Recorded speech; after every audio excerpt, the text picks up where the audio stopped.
welcome again to Study English, IELTS preparation. I'm Margot Politis.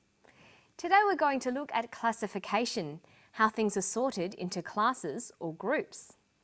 We'll listen to an archaeologist talking about artefacts, things left behind from the past, and what sorts of groups they belong to. And we'll finish by doing some pronunciation practice on final S sounds. Well, these are all artefacts from the cesspits at Castleton Place, and there's a real assortment of different types. Some of the artefacts we've got relate to, the leisure time activity, the pastimes that people might have had. There are some gaming tokens. This is a lead disc with a horse figurine on it as well. It would have been used as some sort of betting token. The dice there, the bone dice as well. There's a couple of dominoes. One's made out of bone, one we think's made out of slate. Some of the other pieces, we've got a lead rifle that would have been a part of a child's toy soldier set. Yeah, these bones again from the cesspits at Castleton, and quite clearly it's been cut. These aren't natural breaks at all. Right. These are what we refer to as butchering marks. So we're not just learning what sort of animals were being eaten at Castleton, we're also learning about the cuts of meat that were being provided, whether it's been done locally by the individual house owners or whether they're going to a local butcher. I think the artefacts from Castleton Place and the other results of the archaeological process are important because they give us a really rare insight into the way Melbourne operated in its early years. The speaker, Jeremy Smith, is discussing the artefacts he's found in Melbourne. Let's look at how he classifies or sorts out these artefacts for us. First, the opening statement tells us what is being classified. This is an orientation. Then the things are classified according to certain criteria. They're put into groups. Finally, at the end of the classification, there's a summary or a comment on the groups and their significance. Let's listen to Jeremy's opening statement or orientation.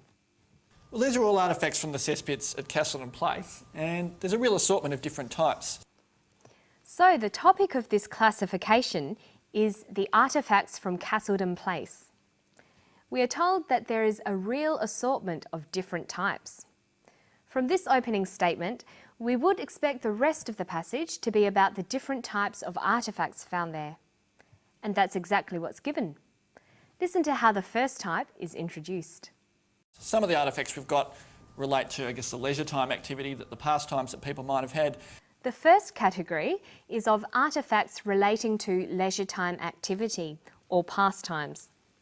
This is the first group or class of the classification. To make this clearer to the reader or listener, he could have used signals to show this was the first category. He could have said, firstly, we have artefacts that relate to leisure time activities. What's the next group? Some of the other pieces, we've got a lead rifle that would have been a part of a child's toy soldier set. So the second category is children's toys. Again, he could have introduced this by saying second or secondly.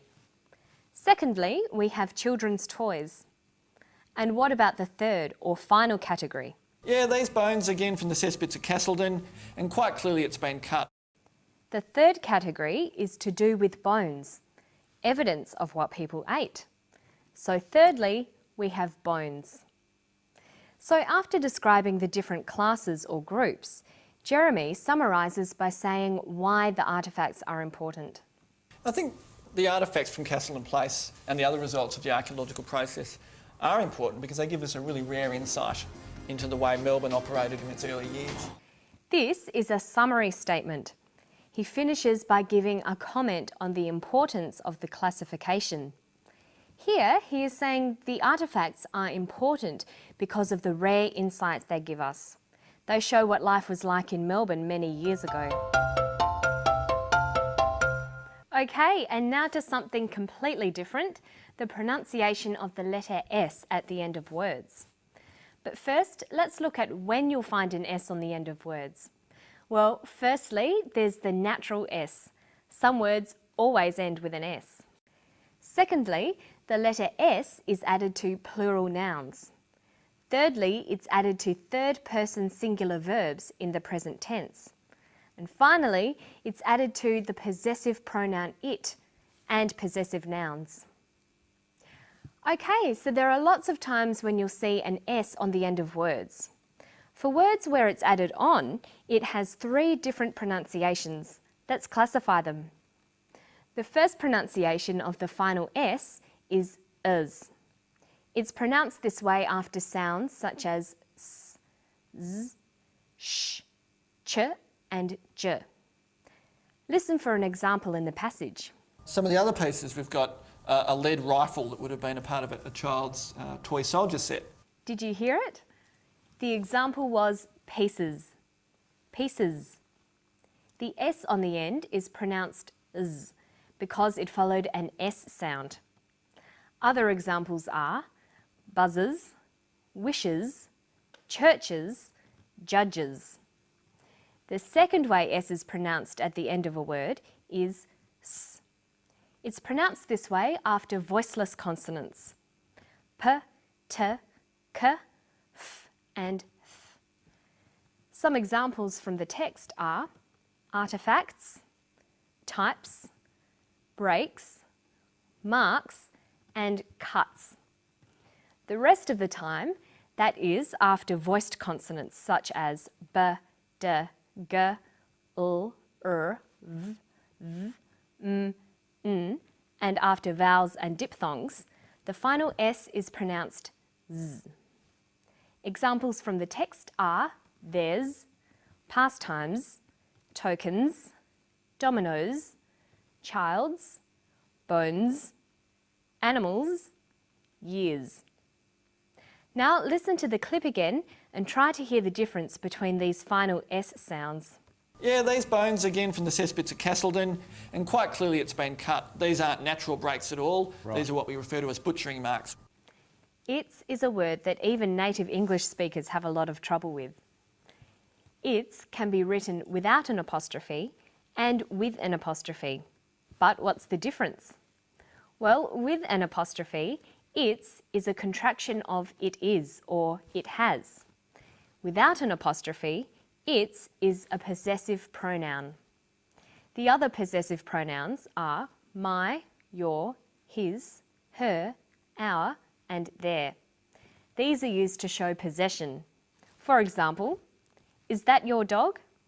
What is its name? Remember that possessive pronouns never have an S added to them, but possessive nouns do. Is that Simon's dog?